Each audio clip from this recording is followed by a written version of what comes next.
الحمد لله نحمده ونستعينه ونستغفره ونؤمن به ونتوكل عليه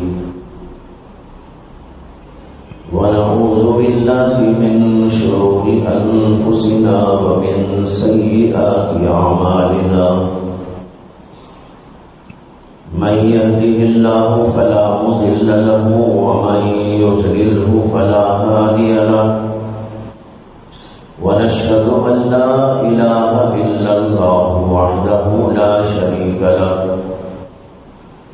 ونشهد أن سيدنا ومولانا محمدا عبده ورسوله صلى الله عليه وعلى آله وأصحابه وأزواجه وذرياته وسلم تسليما كثيرا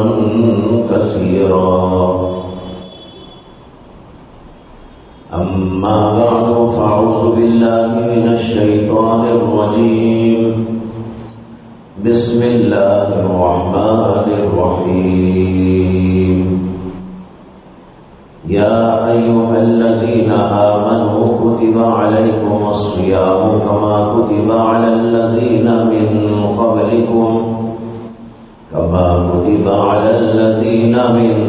قبلكم لعلكم تتقون.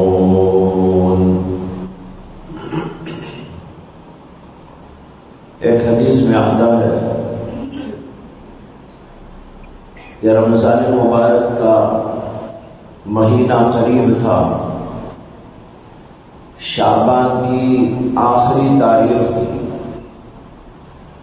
نبی اکرم صلی اللہ علیہ وسلم نے حضرات صحابہ کرام رضوان اللہ تعالی علیہ مجمعین کو خطاب فرمایا.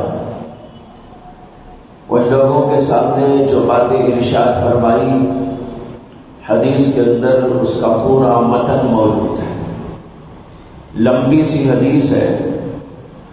حضرت سلمان فارسی رضی اللہ عنہ اس کی روایت کرنے والے ہیں. وہ فرماتے ہیں کہ رمضان سے ایک دن پہلے شعبان کی آخری تاریخ میں اللہ کے نبی علیہ السلام نے ہمیں خطبہ دیا اور اس خطبے کے اندر یوں فرمایا کہ یا ایھا الناس، اے لوگو، قد اظلکم شہر مبارک، تمہارے اوپر ایک بڑا ہی مبارک مہینہ سایہ فگن ہونے والا ہے. اللہ کے نبی علیہ السلام نے رمضان مبارک کے بارے میں بتایا کہ یہ مبارک مہینہ ہے. دوسری بات یہ ارشاد فرمائی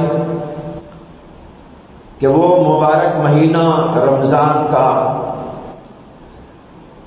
شہر الصبر ہے، یعنی صبر کا مہینہ ہے. اور تیسری بات یہ فرمائی وہو شہر المواسات، وہ ہمدردی اور غمخواری کا مہینہ ہے. لمبی حدیث ہے، اس کے یہ دو جملے اس وقت آپ کے سامنے میں نے نقل کیے ہیں. اس میں جو پہلی بات ارشاد فرمائی ہے وہ بہت قابل غور. اللہ کے نبی علیہ السلام رمضان مبارک کے مہینے کو صبر کا مہینہ قرار دیتے ہیں.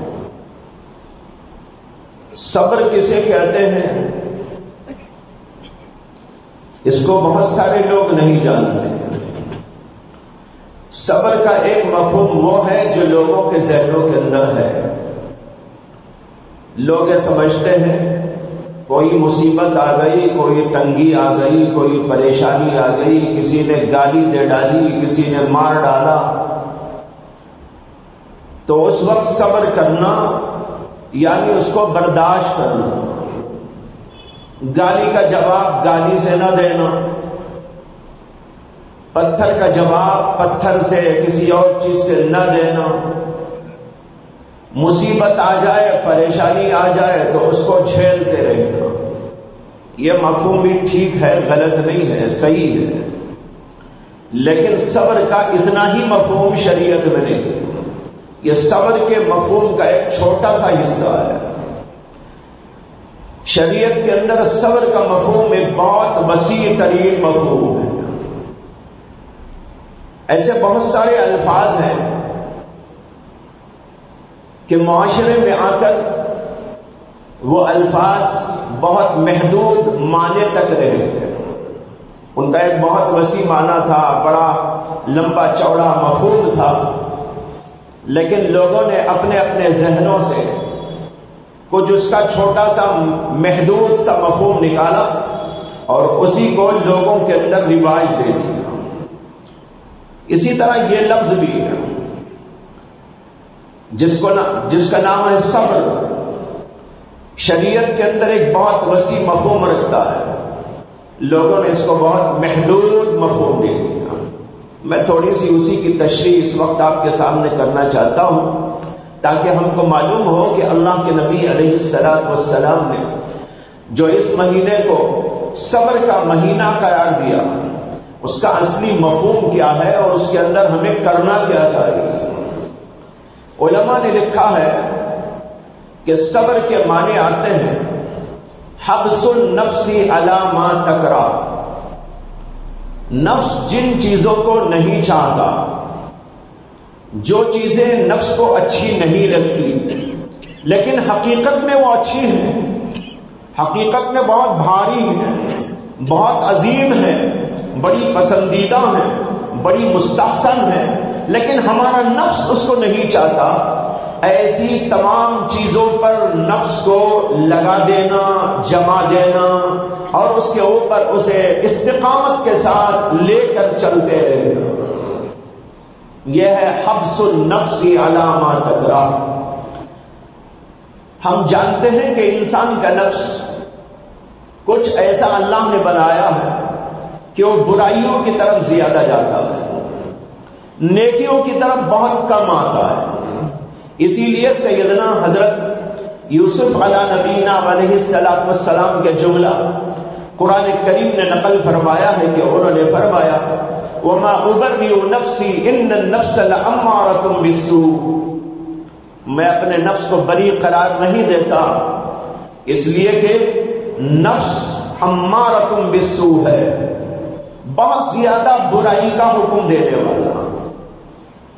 امارہ کے معنی آتے ہیں، یہ لفظ امر سے بنا ہے.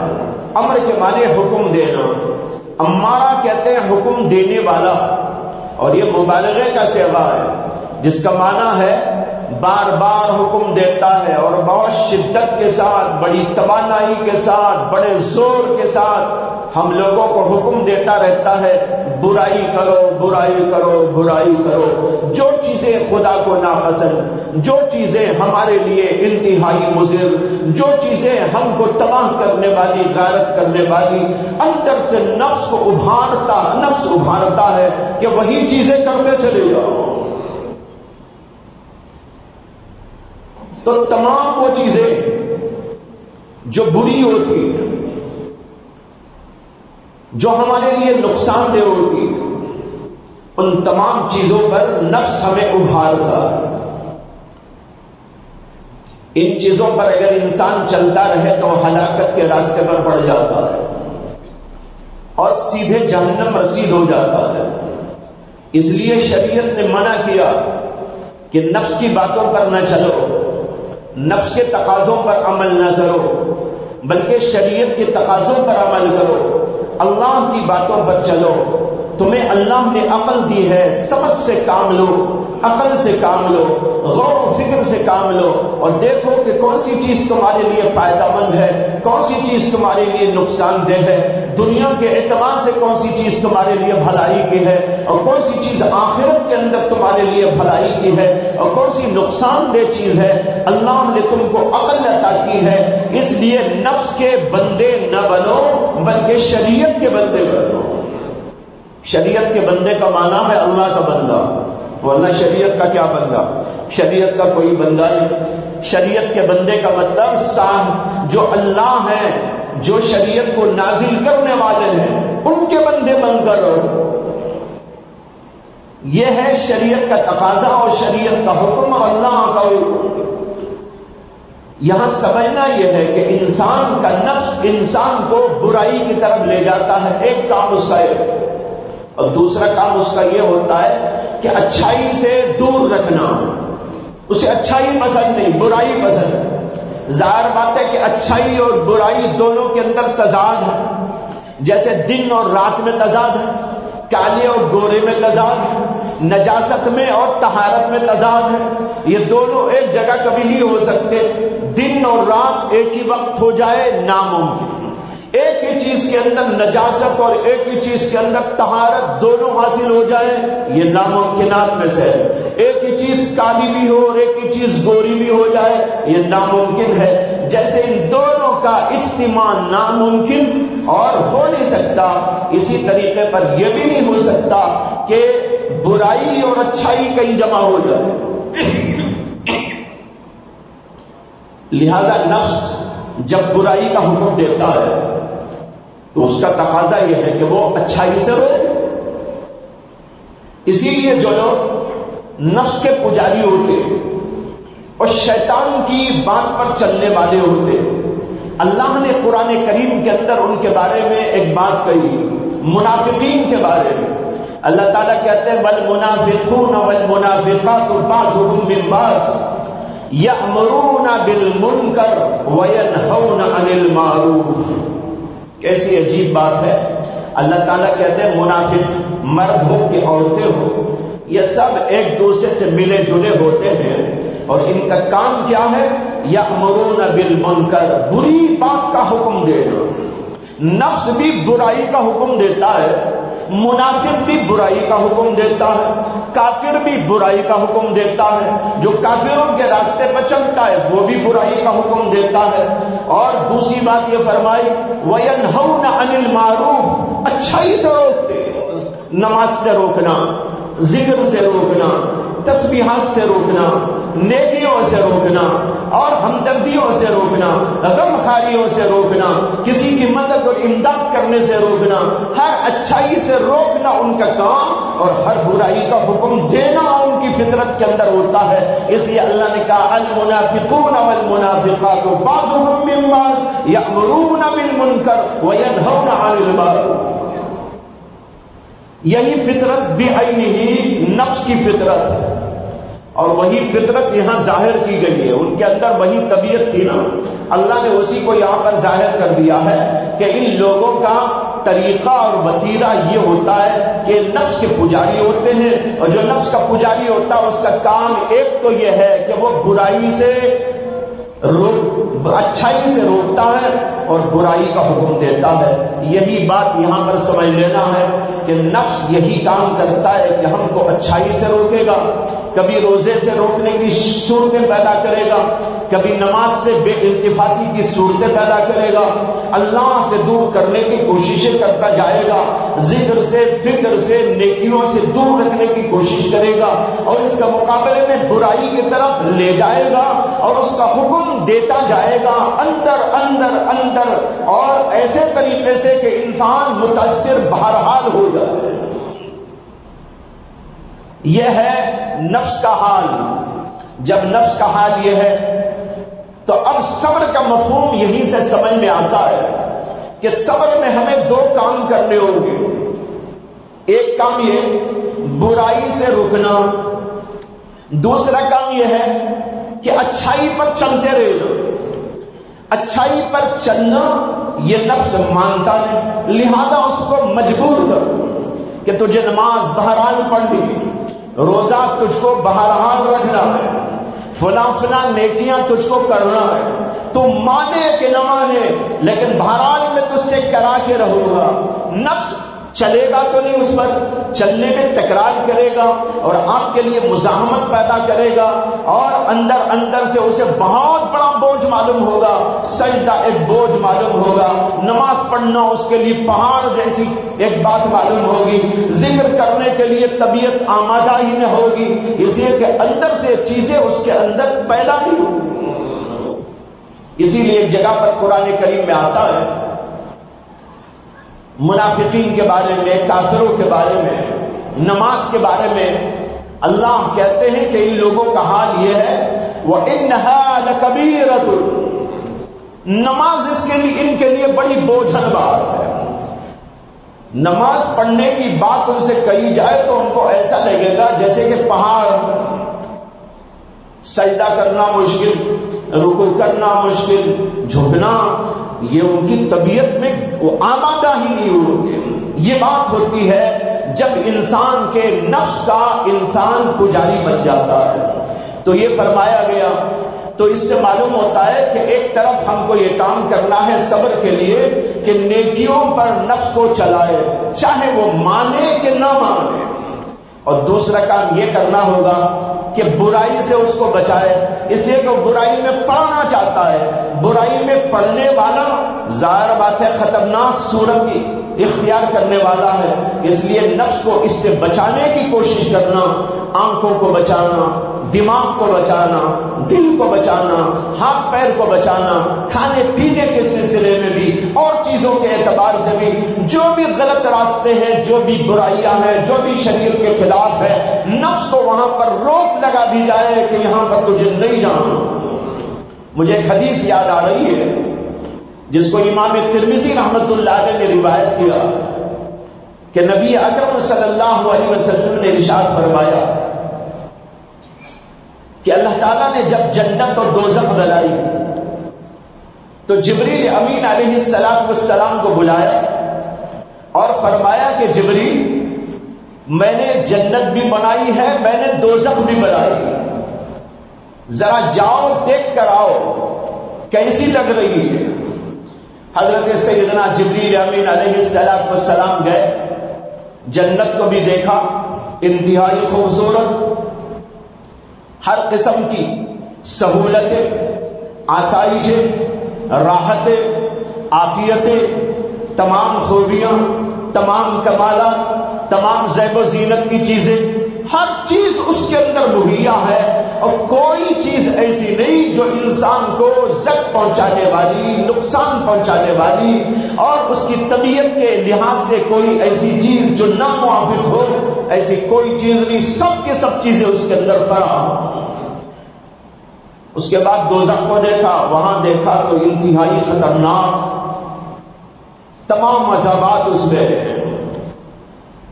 تمام قسم کے خطرناک جانور اس کے اندر ہیں، دہکتی ہوئی آگ اس کے اندر موجود، مختلف قسم کی، مختلف شکلوں کی عذاب کی چیزیں وہاں پر موجود. سب کو دیکھا، انتہائی خطرناک. اور پھر وہاں سے اللہ کے دربار میں حاضر، اللہ تبارک و تعالیٰ نے پوچھا کہ جبریل دیکھا؟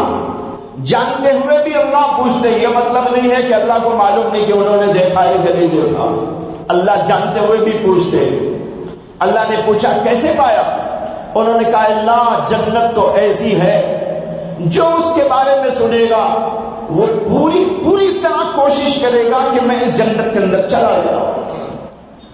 اور میں نے جہنم کو دیکھا تو اتنی خطرناک کہ جو اس کے بارے میں سنے گا میرا خیال ہے کہ اس سے دور بھاگنے کی تمام شکلیں اختیار کرے گا، اس کے قریب نہ ہو، اس میں نہ پڑا جائے، اس کے لیے تمام تدبیریں اختیار کرے.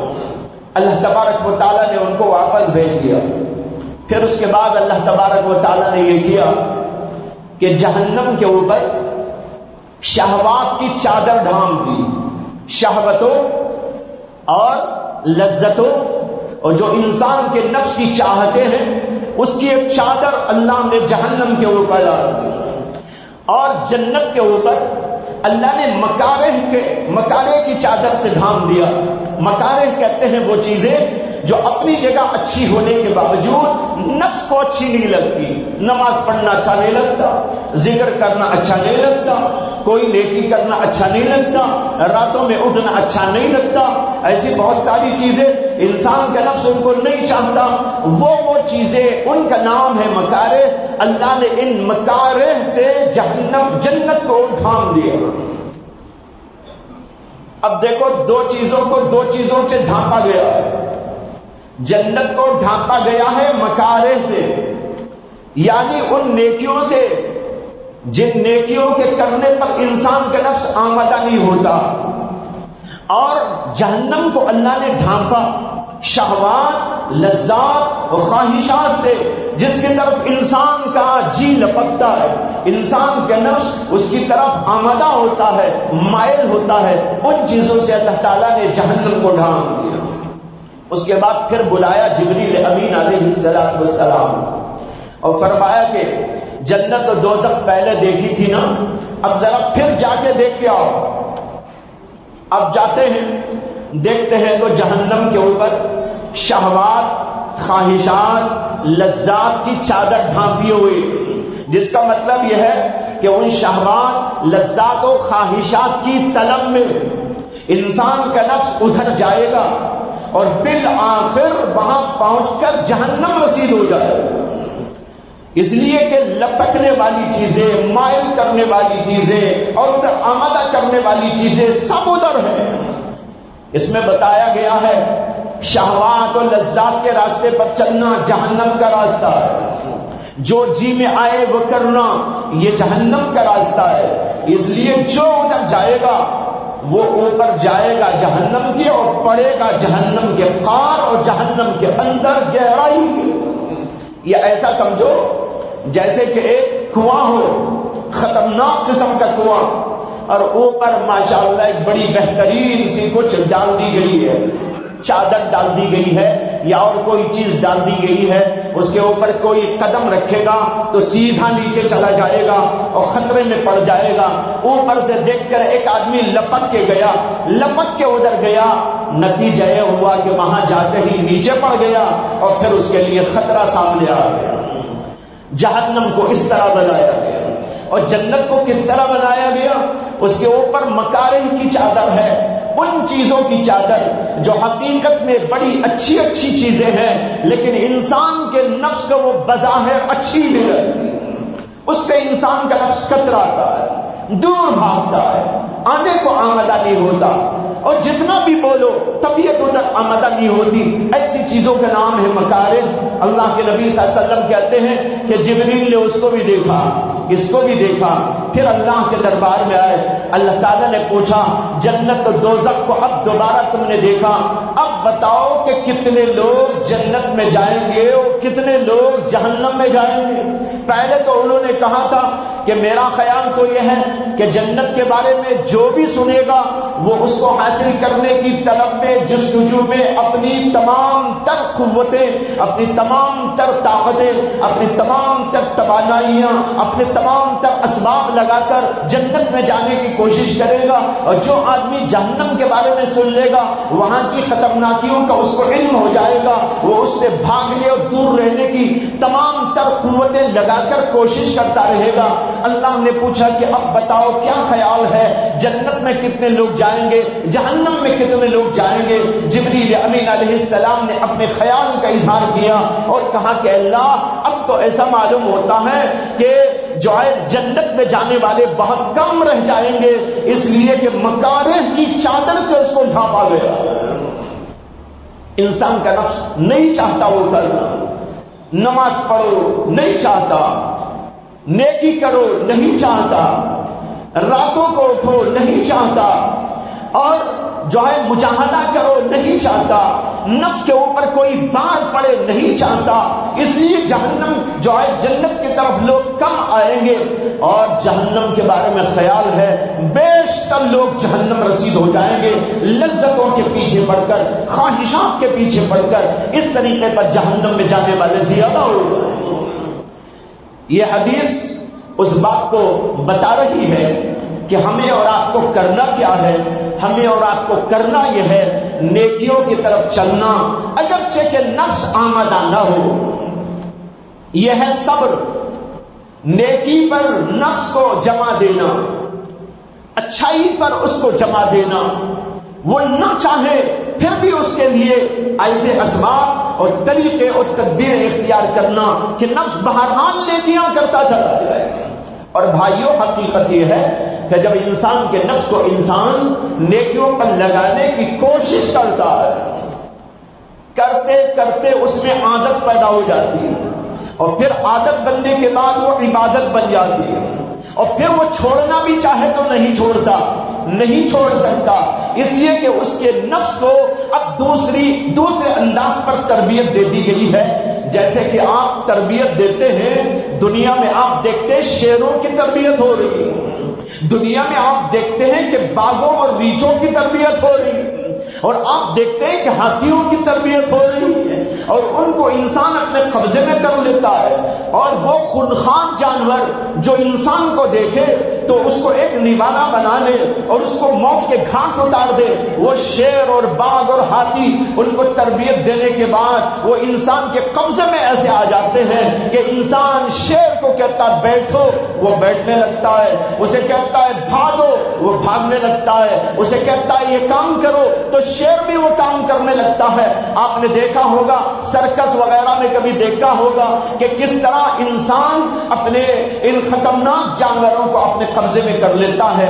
جب انسان ایسے خطرناک اپنے دشمنوں کو اور ایسی خطرناک چیزوں کو تربیت دے کر اپنے قبضے میں کر لیتا ہے، اسی طریقے پر نفس کو قبضے میں کرنا بھی آسان، اس سے زیادہ آسان، لیکن اسے لگانا پڑے گا. یہ مہینہ اسی لیے آیا ہے نیکیوں میں لگا دو. پورا مہینہ تربیت کا مہینہ ہے، صبر کا مہینہ ہے، لہذا صبر یہ کرنا ہے کہ اس کے اندر نیکیوں پر اپنے آپ کو لگا دینا.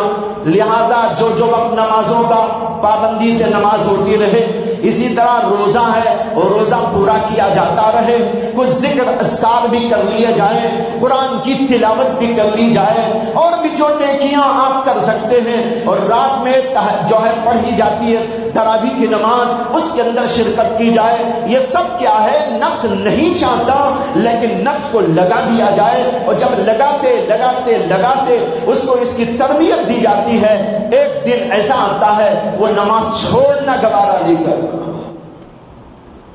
اللہ والوں کو دیکھو، ان کی زندگیوں کا نمونہ ہمارے سامنے ہے. ان لوگوں کا حال یہ ہے کہ بغیر نیکی کے وہ زندہ نہیں رہ سکتے.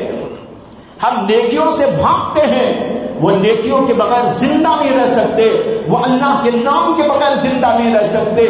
وہ اپنے لیے ایسا سمجھتے ہیں اللہ کا نام جیسے کہ مچھلی کے لیے پانی، مچھلی کے لیے پانی جیسے ضروری، وہ سمجھتے ہیں کہ اللہ کا نام ہمارے لیے ایسے ہی ضروری، نماز ہمارے لیے ایسے ہی ضروری، ذکر فکر ہمارے لیے ایسے ہی ضروری، تلاوت ہمارے لیے ایسے ہی ضروری، اور بھی جو کام نیکیوں کے کر سکتے ہیں وہ کرتے جائیں. جب انسان اس طریقے پر اپنے آپ کو لگائے گا، ایک مہینے کی تربیت اور ٹریننگ دیتا چلا جائے گا، پوری ذمہ داری کے ساتھ، پوری توانائی کے ساتھ، پوری بصیرت کے ساتھ، تو پھر ایک مہینے کے اندر اس کے اندر تبدیلیاں آ سکتی ہے. اور پھر نماز جب پڑھ کر آدھی، ذکر کر کر اس کا آدھی، تلاوت کر کے اس کا آدھی، تو رمضان کے گزرنے کے بعد آٹومیٹک وہ نمازی بن جائے گا.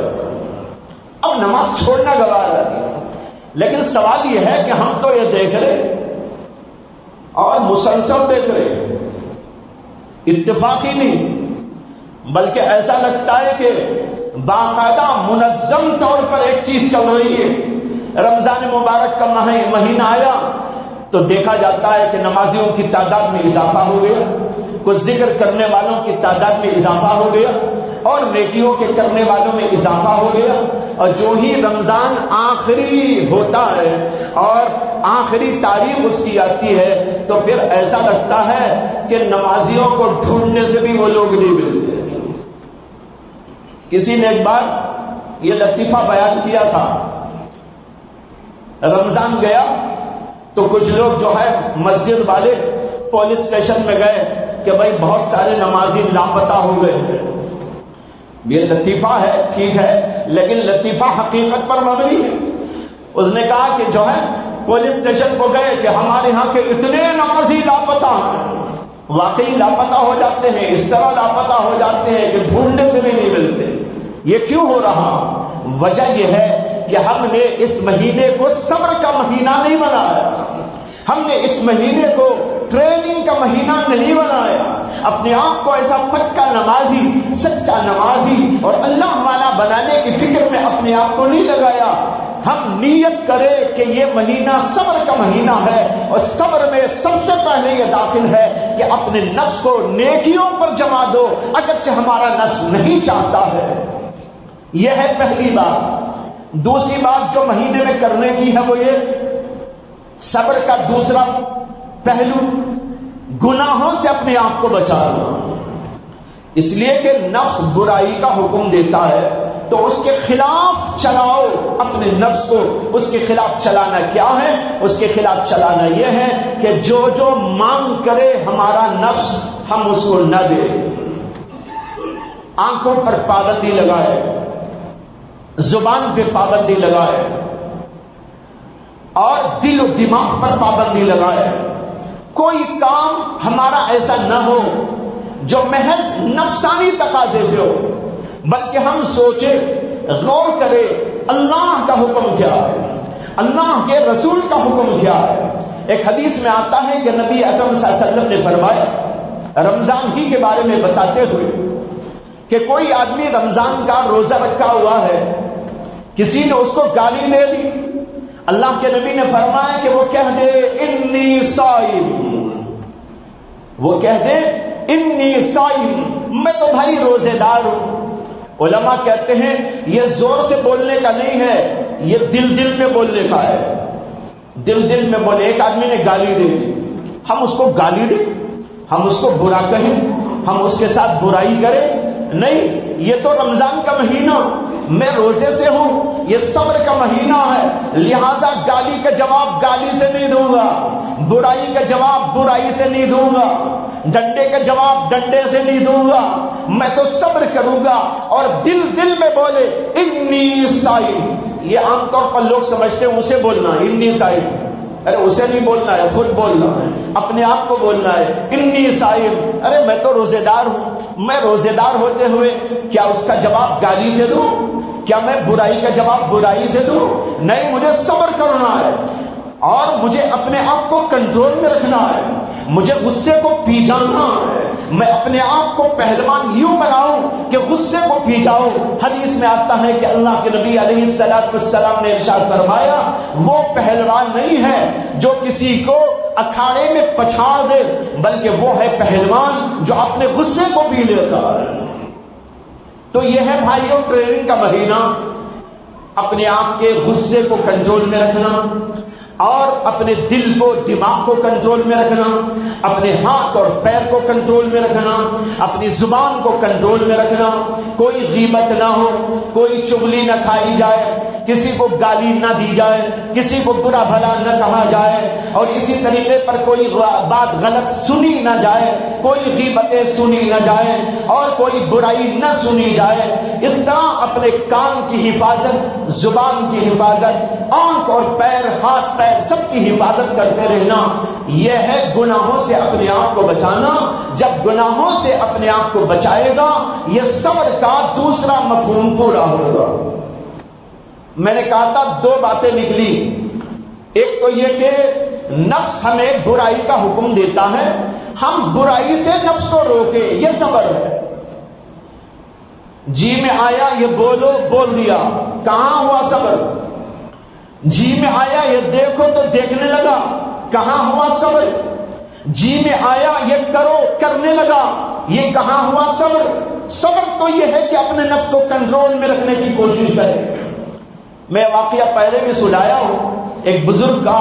یہ تو بہت بڑے لوگوں کا قصہ ہے، لیکن یہ بہت بڑے لوگوں کا قصہ ہمیں کچھ اپنے اعتبار سے بھی اس کے اندر سے نصیحت کا پہلو پیدا کرتا ہے. ایک بزرگ تھے، دلی میں رہا کرتے تھے. جامع مسجد دلی کے اندر عام طور پر نماز پڑھنے کا ان کا معمول تھا. ایک بار فجر کی نماز پڑھ کر باہر نکلے اور نکل کر وہاں سیڑھیوں پر بیٹھ گئے. وہی ادھر ہی کہیں رہتے تھے اور ان کی زبان پر ایک جملہ جاری ہو گیا، تو میرا خدا نہیں، میں تیرا بندہ نہیں، میں تیری بات کیوں مانوں؟ اب مسلسل رکھتے چلے جائے، تو میرا خدا نہیں، میں تیرا بندہ نہیں، میں تیری بات کیوں مانوں؟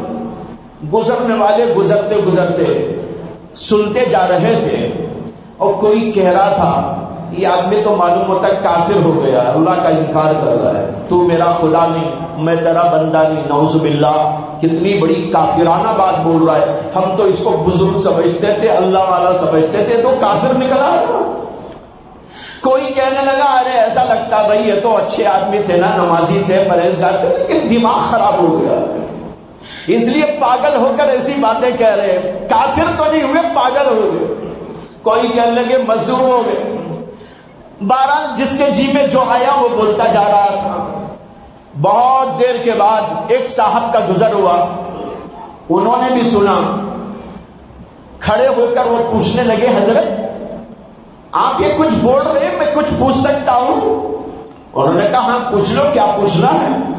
کہا یہ پوچھنا ہے کہ یہ آپ جو بول رہے ہیں تو میرا خدا نہیں ہے، تو آپ کس کو بول رہے ہیں؟ یہ تو بولیے، تو میرا خدا نہیں، کسے بول رہے آپ؟ انہوں نے کہا بھائی دلی میں تو ایک عقل مند نظر آتا ہے۔ یہ جتنے تھے خود بخود فتویٰ لگا کے جا رہے، کسی نے مجھے کافر بنا دیا، کسی نے مجذوب بنا دیا، کسی نے مجنون بنا دیا۔ تم ایک عقل مند معلوم ہوتے ہو، تم نے سوال کر لیا، کسی نے سوال نہیں کیا، خود بخود فیصلے کر گئے، واقعی تم بڑے عقل مند ہو۔ جب تم نے پوچھا ہے تو سنو میں بتاتا ہوں۔ آج یہ ہوا کہ فجر کی نماز پڑھ کے نکلا، ناشتہ کرنے کا خیال آیا، دل نے اندر سے کہا، نفس نے اندر سے تقاضا کیا آج تو حلوہ پراٹھا کھلاؤ۔ میں نے اسی وقت نفس کو یہ کہنا شروع کر دیا تو میرا خدا نہیں، میں تو میرے نفس کو بول رہا ہوں، میرے خدا کو نہیں بول رہا ہوں، میرے نفس کو بول رہا ہوں تو میرا خدا نہیں، میں تیرا بندہ نہیں، میں تیری بات کیوں مانوں؟ میں تو خدا کی مانوں گا، نبی کی مانوں گا، قرآن کی مانوں گا، وحی کی مانوں گا، دین کی مانوں گا، تیری بات کیوں مانوں؟ اس لیے میں اپنے نفس کو یہ سمجھا رہا ہوں اور اس کو بتا رہا ہوں تو میرا خدا نہیں، میں تیرا بندہ نہیں۔ یہ واقعہ ہم نے بزرگوں سے سنا تھا، ان لوگوں نے تو حلوہ پراٹھا جو جائز چیز تھی اس میں بھی پابندی نفس پہ لگا دی، یہ ان کا اعلیٰ مقام تھا۔ لیکن بھائیو ہم کم از کم گناہوں کے بارے میں تو فیصلہ کرو، دل اندر سے کہے غلط کہو، نفس اندر سے کہے غلط دیکھو، تو تب ہم یہ کہہ سکتے ہیں تو میرا خدا نہیں، میں تیرا بندہ نہیں، میں تیری بات کیوں مانوں؟ میں یہ نہیں دیکھوں گا، میں نہیں بولوں گا، میں نہیں کروں گا، میں فلاں چیز کو نہیں چھوڑوں گا، میں غلط چیز نہیں کھاؤں گا، اللہ کے حکم پر چلوں گا، تو میرا خدا نہیں، میں تیرا بندہ نہیں۔ تو ان لوگوں نے تو حلال چیزوں میں بھی ذرا اپنے نفس کو روک میں لگایا تھا، ہم تو حرام چیزوں کے اندر تو لوگ روک لگا سکتے ہیں اور یہ جملہ یہاں کہہ سکتے ہیں۔ تو یہ عرض کر رہا ہے بھائیوں، یہ دوسرا پہلو، نیکیوں پر چلانا یہ صبر کا پہلا مفہوم، اور برائیوں سے نفس کو روکے رکھنا یہ صبر کا دوسرا مفہوم۔ اور تیسرا مفہوم اس کا یہ ہے جو سب سمجھتے ہیں، کوئی مصیبت آ جائے، تنگی آ جائے، پریشانی آ جائے، کوئی کچھ بول ڈالے، کچھ غلط کر ڈالے، وہاں پر صبر سے کام لینا، یہ مفہوم بھی درست ہے، لیکن ایک مفہوم ہے، پہلے دو مفہوموں کو لوگ بھول گئے، میں نے تیسرے مفہوم کے ساتھ ان دو کو بھی آپ کے سامنے واضح کر دیا۔ لہذا یہ بھی ہے کسی گالی کا جواب گالی سے نہ دو، کسی کے ساتھ کوئی برائی نہ کرو، برائی کا جواب برائی سے نہ دو، صبر سے کام لیتے رہو، نہ اللہ کا شکوہ کرو، نہ کسی مخلوق کے بارے میں کوئی ایسی حرکت کرو، اللہ کی طرف سے جو بات پیش آ جائے اس کے اوپر صبر کے ساتھ قائم رہو، دائم رہو، شکوہ اور شکایت کا موقع نہ ہو۔ اور یہ رمضان کا مہینہ اس اعتبار سے بھی صبر کا مہینہ ہے کہ اس کے اندر ہم روزہ رکھتے ہیں، اب یہاں اللہ کا حکم آ گیا روزہ رکھنے کا، بھوک لگ رہی ہے صبر کرنا ہے، پیاس لگ رہی ہے صبر کرنا ہے، اور جو ہے راتوں میں جاگنے کا وقت آیا وہاں جاگتے رہنا، یہ بھی صبر کرنا ہے۔ لہذا خلاصہ یہ ہوا کہ تین اعتبار سے صبر ہوتا ہے، نیکیوں پر اپنے آپ کو لگانا بھی صبر ہے، برائی سے اپنے آپ کو بچانا بھی صبر ہے، مصیبت تو تنگی اور پریشانی کچھ پیش آ جائے تو وہاں اس کو برداشت کرتے رہنا، یہ بھی صبر ہے۔ یہ تینوں چیزیں اس مہینے کے اندر ہو، اس کو اللہ کے نبی صلی اللہ علیہ وسلم نے کہا یہ صبر کا مہینہ ہے۔ شہر الصبر، یہ مہینہ صبر کا مہینہ ہے، اور اسی کے بعد یہ فرمایا ثواب الصبر جنہ، اور صبر کرنے کا جو ہے اجر ہوتا ہے وہ اللہ کی طرف سے جنت کی شکل میں ملتا ہے۔ جو آدمی صبر کر لے گا یہ تینوں مفہوموں کے اعتبار سے اس کو ضرور بے ضرور جنت ملے گی۔ اللہ تعالیٰ سے دعا ہے کہ اللہ تعالیٰ ہم صبر کو، یہ مہینہ صبر کا، واقعی صبر کے ساتھ برائیوں سے بچتے ہوئے، نیکیوں کے کرتے ہوئے، اور مختلف حالات اور پریشانیاں پیش آنے پر ان کو برداشت کرتے ہوئے گزارنے کی توفیق عطا فرمائے۔ وآخر دعوانا ان الحمد للہ رب العالمین۔